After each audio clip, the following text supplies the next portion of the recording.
ನಮ್ಮ ಅಪ್ಪ ಅಮ್ಮ ಮಾಡಿರೋ ಆಸ್ತಿಯಲ್ಲಿ ಮಕ್ಕಳಿಗೆ ಪಾಲಿರೋದು ಸತ್ಯವಾದರೆ, ಇನ್ನು ಅಪ್ಪ ಅಮ್ಮ ಮಾಡಿದ ಪಾಪ ಕರ್ಮಗಳಲ್ಲಿ ಪಾಲಿರೋದಿಲ್ವಾ? ತುಂಬ ಜನಕ್ಕೆ ಇದು ಗೊತ್ತೇ ಆಗೋದಿಲ್ಲ. ಯಥಾ ರಾಜ ತಥಾ ಪ್ರಜಾ ಅನ್ನೋದು ಎಷ್ಟು ಸತ್ಯವೋ ಹಾಗೆಯೇ ನಮ್ಮ ಸಂಚಿತ ಕರ್ಮಗಳು ಅಂತಂದರೆ ಪೂರ್ವ ಜನ್ಮದ ಕರ್ಮಗಳು, ನಾವು ಮಾಡಿದ್ದು, ಹಾಗೆಯೇ ನಮ್ಮ ಅಪ್ಪ ಅಮ್ಮ ಮಾಡಿದ್ದು, ಅಜ್ಜ ಅಜ್ಜಿ ಮಾಡಿದ್ದು, ಪೂರ್ವಜರು ಮಾಡಿದ್ದು, ಇವೆಲ್ಲ ಕರ್ಮಗಳಿಂದ ನಾವು ಈ ಜನ್ಮದಲ್ಲಿ ಕಷ್ಟಗಳನ್ನ ಅನುಭವಿಸ್ತಿರ್ತೇವೆ. ನಮಗೆ ಗೊತ್ತಿರೋದಿಲ್ಲ. ಹಣ ಬರ್ತಿರುತ್ತೆ, ನಿಲ್ತಿರೋದಿಲ್ಲ. ವ್ಯಾಪಾರ ಮಾಡ್ತಿರ್ತೀವಿ, ಲಾಭ ಬರೋದಿಲ್ಲ. ಗೊತ್ತೇ ಆಗಲ್ಲ, ಕಷ್ಟಗಳ ಮೇಲೆ ಕಷ್ಟಗಳು ಬರ್ತಾನೇ ಇರುತ್ತೆ. ಇದೆಲ್ಲ ಯಾಕೆ ಆಗ್ತಿರುತ್ತೆ? ಇದಕ್ಕೆಲ್ಲದಕ್ಕೂ ಕಾರಣ ಈ ಪಾಪ ಕರ್ಮಗಳು.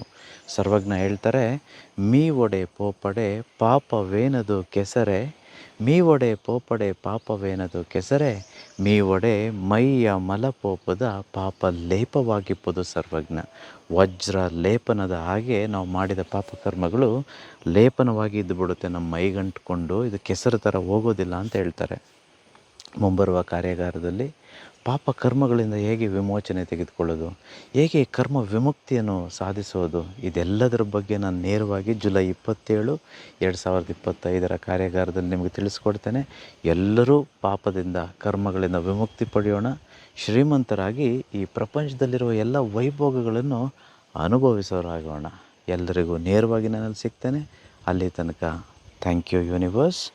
ಅಹಂ ಬ್ರಹ್ಮಸ್ಮಿ.